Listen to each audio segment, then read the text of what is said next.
জাতীয় পার্টির মাননীয় চেয়ারম্যান গোলাম মোহাম্মদ কাদের বৈষম্য বিরোধী ছাত্র আন্দোলনের শুরুতেই বাংলাদেশে সর্বপ্রথম তিনি ৩রা জুলাই সংসদে বাজেট অধিবেশনের সমাপনী অধিবেশনে তার বক্তব্যে এই আন্দোলনের প্রতি উনি সমর্থন ব্যক্ত করেন এবং তার এই সমর্থনের মাধ্যমে দেশে বিদেশে সব জায়গায় বৈষম্য বিরোধী আন্দোলন যে সমর্থন পায়।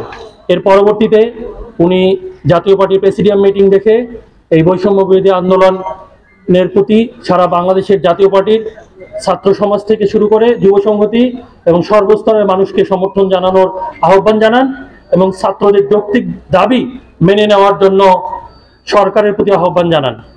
এরপর যারা সেই সময় শহীদ হয়েছিল সেই সমস্ত শহীদদের বীর মুক্তি সেনা হিসেবে মাননীয় চেয়ারম্যান গোলাম মোহাম্মদ কাদের অভিহিত করেন। কিন্তু আমরা দেখতে পাই একটি কুচক্রী মহল এবং ষড়যন্ত্রকারী মহল যারা জাতীয় পার্টির মাননীয় চেয়ারম্যানের যে জনপ্রিয়তা সেখানে ভীত হয়ে জাতীয় পার্টিকে ধ্বংস করার জন্য এবং মাননীয় চেয়ারম্যানের ইমেজকে ক্ষুণ্ণ করার জন্য তারা মাননীয় চেয়ারম্যান এবং তার সহধর্মিণী লালমনিরহাট জেলা জাতীয় পার্টির অন্যতম সভাপতি শরীফা কাদের ম্যাডামের নামে যাত্রাবাড়ি থানায় মামলা দিয়েছে। এই মামলার আমরা তীব্র নিন্দা ও ঘৃণা প্রকাশ করছি। আমরা মনে করি এই মামলার পিছনে ষড়যন্ত্র রয়েছে এবং একটি বিশেষ চিহ্নিত মহল এই মামলার কলকাঠি নাড়াচ্ছে।